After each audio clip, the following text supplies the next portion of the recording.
You are watching my YouTube channel. Bete, my name is Sania Mumtaz. Today I am going to teach you class 9 2025 new edition और chapter 1। Chapter का name है physical quantities and measurements. बेटे last lecture में मैंने आपको scientific notation का topic clear करवाया था, जिसमें मैंने आपको इसकी एग्जांपल्स करवाई, जिसमें मैंने आपको मल्टीप्लिकेशन और डिवाइडिंग के रूल कैसे अप्लाई करते हैं मैंने ये आपको अच्छे से समझाया। देन मैंने आपको इसकी सब्ट्रैक्शन और एडिशन की फॉर्म में इसे कैसे राइट करते हैं, उसकी पावर को कैसे पहले स्टेबल करते हैं। उम्मीद करती हूँ कि ये वाला टॉपिक आपको अच्छे से क्लियर हो गया होगा। और आज का जो हमारा टॉपिक है वो है नहायत ही इंपॉर्टेंट, नहायत ही इंटरेस्टिंग। बेटे साइड बॉक्स इंफॉर्मेशन है साइंटिफिक नोटेशन के टॉपिक की, जहां पे हमारे पास एग्जांपल है उसी के साइड पे साइड बॉक्स इंफॉर्मेशन है जो कि नहायत ही इंपॉर्टेंट है, जो कि बोर्ड के पॉइंट ऑफ व्यू से बहुत ही इंपॉर्टेंट क्वेश्चन है और बार बार एग्जाम्स में पूछे जाने वाला क्वेश्चन है। तो कोई भी टॉपिक मेरा बच्चा जो है वो बोरिंग नहीं होता, कोई भी टॉपिक डिफिकल्ट नहीं होता, उसे हम इजी खुद बनाते हैं अगर हम उसका एक एक पॉइंट को रीड करते हैं, उसके एक एक मीनिंग को अच्छे से जानते हैं, अच्छे से समझते हैं। तो मेरा बेटा आज का टॉपिक हम स्टार्ट करते हैं। तो उम्मीद करती हूँ कि पिछले सारे टॉपिक्स, पिछले सारे लेक्चर्स आपको अच्छे से क्लियर हो गए होंगे, ठीक है। और आज का टॉपिक हम स्टार्ट करने जा रहे हैं। तो टॉपिक मैं आपको बता चुकी हूँ साइड बॉक्स इंफॉर्मेशन है, फॉर योर इंफॉर्मेशन ऊपर राइट किया हुआ है। तो अभी हम वो टॉपिक स्टार्ट करते हैं। तो उसका मैंने एक छोटा सा क्वेश्चन बनाया है कि किस तरह वो बोर्ड में आपके पास क्वेश्चन पूछा जा सके। तो सुने बेटा, जो क्वेश्चन है हमारे पास क्या बनता है, explain some way of writing prefixes. इसमें हम प्रीफिक्सेस के रूल राइट करते हैं कि कैसे हम प्रीफिक्सेस को इसमें अप्लाई करेंगे, कैसे हम साइंटिस्ट के नेम को राइट करेंगे, कैसे हम कंपाउंड प्रीफिक्सेस को राइट करेंगे, कैसे हम यूनिट को कैसे राइट करेंगे, यूनिट को हम सेपरेटली राइट करेंगे या उसको कंबाइंड फॉर्म में राइट करेंगे। ये सारी चीजें मैं आज आपको इस टॉपिक में रीड करवाने वाली हूँ। ओके बेटा, तो स्टार्ट करते हैं अपना टॉपिक। बेटे यहाँ पे बहुत सी ऐसे तरीके हैं, टोटली मैंने जो इसके पॉइंट बनाए हैं वो 8 हैं। There are some way of writing prefixes. Prefixes को लिखने के तरीके हमारे पास कितने हैं, 8 हैं, या 8 से भी ज्यादा। जब हाई स्टैंडर्ड क्लास में आप जाते हैं तो चेंज हो सकते हैं, एग्जैक्ट ये नहीं है कि ये 8 ही होंगे, ये चेंज भी हो सकते हैं। ओके बेटा, तो स्टार्ट करते हैं हम। ईच यूनिट, हर यूनिट को इज रिप्रेजेंटेड जाहिर किया जाता है बाय सिंबल, एक सिंबल के साथ, नॉट बाय एन एब्रीविएशन।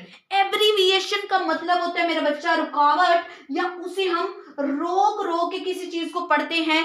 इसमें क्या बता रहा है कि हर यूनिट को हम एक खास सिंबल के साथ रिप्रेजेंट करते हैं, ना कि किसी एब्रीविएशन के साथ, ना ही किसी रुकावट के साथ। फॉर एग्जाम्पल वो हमें बोल रहा है, फॉर एग्जाम्पल सेकंड के लिए, जो कि हमारे पास बेस यूनिट है और टाइम का यूनिट हमारे पास क्या होता है, सेकंड है। तो सेकंड के लिए हम जो सिंबल यूज कर रहे होते हैं वो मेरा बेटा एस यूज करते हैं। वो कह रहे हैं कि सेकंड के यूनिट को हम एस राइट करेंगे, ना कि हम इसको सेक राइट करेंगे। मतलब कि एस राइट करेंगे, सेक को राइट नहीं करेंगे। ओके मेरा बच्चा, उसके बाद वो क्या बोल रहा है, एम्पियर। इसकी नेक्स्ट एक और एग्जांपल, एम्पियर का यूनिट हम क्या राइट करेंगे, ए राइट करेंगे, ना कि हम एम्प राइट करेंगे। एम्प को हम क्या बोलेंगे, एब्रीविएशन बोलेंगे, मतलब रुकावट बोलेंगे। मतलब किसी वर्ड को रोक के पढ़ने को हम क्या बोल रहे होते हैं, एब्रीविएशन बोल रहे होते हैं, ठीक है।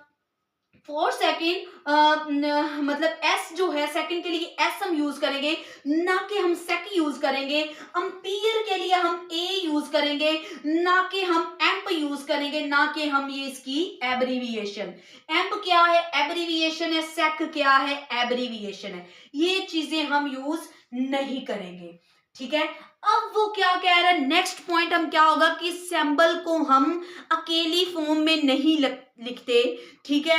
हम उसे मतलब सिंबल को हम प्लूरल फॉर्म में जो है बेटा वो नहीं लिखते, सिंगुलर फॉर्म में राइट करते हैं। प्लूरल फॉर्म का मतलब होता है जमा, सिंगुलर का मतलब होता है वाहिद। मतलब हम उसे जमा में नहीं राइट करेंगे, हम उसे अकेले राइट करेंगे, उसके सैम्बल को। देखिए मेरा बच्चा, symbol do not take plural form, मतलब हम उसे जमा में मतलब प्लूरल में नहीं राइट करेंगे, हम उसे अकेली फॉर्म में राइट करेंगे, सिंगुलर में। अब देखिए मेरा बच्चा, 10 न्यूटन मीटर, 5 केजी, 60 सेकेंड, ये हमारे पास क्या है, इसकी सिंगुलर फॉर्म है। ये कौन सी इसकी फॉर्म है, ये हमारे पास क्या है, सिंगुलर फॉर्म है। तो जो इसका नेक्स्ट पॉइंट होगा वो क्या होगा, full name of unit does not begin with the capital letter. वो कह रहा है कि कोई भी यूनिट का जो नेम होता है, for example second, for example ampere, ये जो सारे मेरा बेटा हमारे पास है, इन्हें हम कैपिटल की फॉर्म में नहीं राइट करेंगे, इन्हें हम स्मॉलर की फॉर्म में राइट करेंगे। देखें जरा, फॉर एग्जाम्पल सेकेंड, सेकेंड का जो फर्स्ट वर्ड है ये हमारे पास किस में है, ये स्मॉलर फॉर्म में है, मीटर का एम, न्यूटन का N. Full name of unit does not begin with the capital letter, इसे हम किस में लिखेंगे, इसे हम स्मॉल लेटर में राइट करेंगे, इसे हम किस में राइट करेंगे, इसे हम स्मॉल लेटर में राइट करेंगे। तो नेक्स्ट देखिए मेरा बच्चा, इसमें हम स्मॉल लेटर में तो राइट करे होते हैं, लेकिन एक और वर्ड है, एक और सिंबल है जिसे हम कैपिटल में राइट करते हैं। सिर्फ वो एक वर्ड है जिसे हम कैपिटल में राइट करते हैं, उसके अलावा बाकी सारे वर्ड्स को हम किस फॉर्म में राइट कर रहे होते हैं मेरा बच्चा, हम उसे स्मॉलर फॉर्म में राइट कर रहे होते हैं। फॉर एग्जाम्पल जो हमारे पास सेल्सियस है मेरा बच्चा, जो हमारे पास सेल्सियस है, इसे हम कैपिटल फॉर्म में राइट करेंगे, और ऊपर सिर्फ सेल्सियस को हम कैपिटल फॉर्म में राइट करेंगे, बाकी सारे को हम स्मॉल लेटर की फॉर्म में राइट करेंगे। उसके बाद जो हमारे पास फोर्थ पॉइंट है वो क्या होगा, sample appear in lower case, sample को हम छोटे केस में राइट करेंगे, लोअर मतलब कि स्मॉलर केस में उसे हम राइट करेंगे, स्मॉल फॉर्म में उसे राइट करेंगे। लोअर का मतलब ही यही है, ठीक है। M for metre, S for second, मतलब ये जो इसका सैंपल है इसे हम किस में राइट करेंगे, स्मॉल में राइट करेंगे।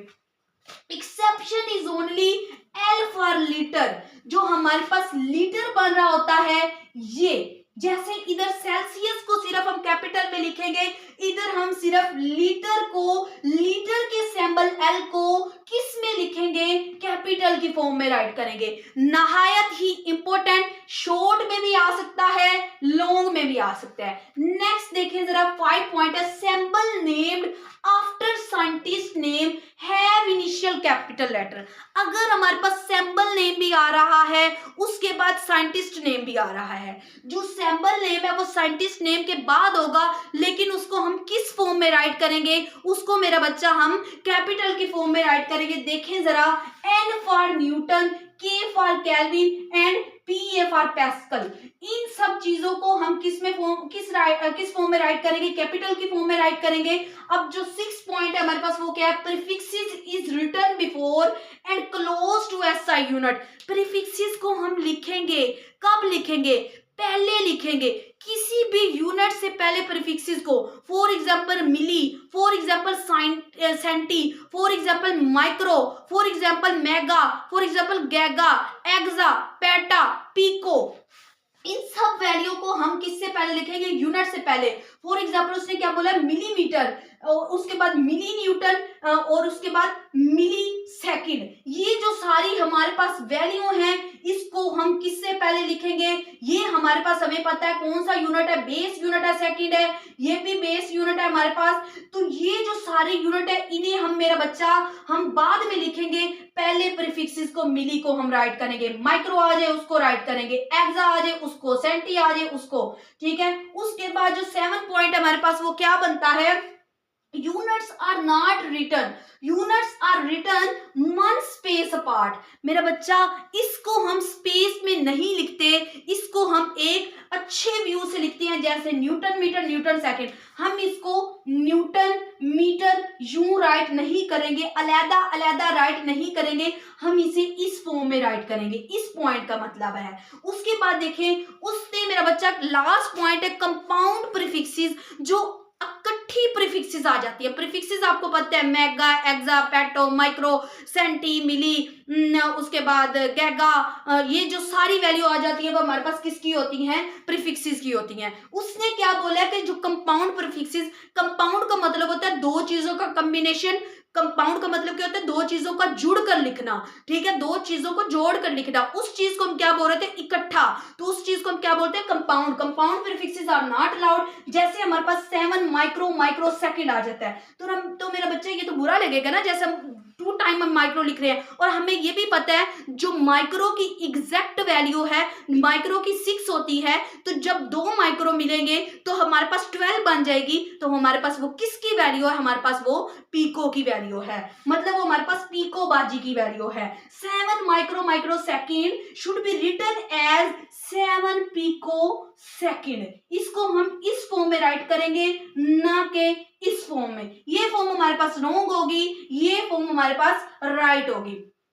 बेटा बहुत ही आसान टॉपिक है। सबसे पहले हमने बताया उसको रिप्रेजेंट कैसे करेंगे, उसमें कोई एब्रिविएशन नहीं करेंगे, मतलब कोई रुकावट नहीं करेंगे। उसके बाद उसे एक प्लूरल फॉर्म में नहीं राइट करेंगे, उसे सिंगुलर फॉर्म में राइट करेंगे। ये सारी चीजें उम्मीद करती हूं कि आपको आज का लेक्चर अच्छे से क्लियर हो गया होगा। Thanks for watching my video. Okay, जज़ाकुमुल्लाह। अल्लाह।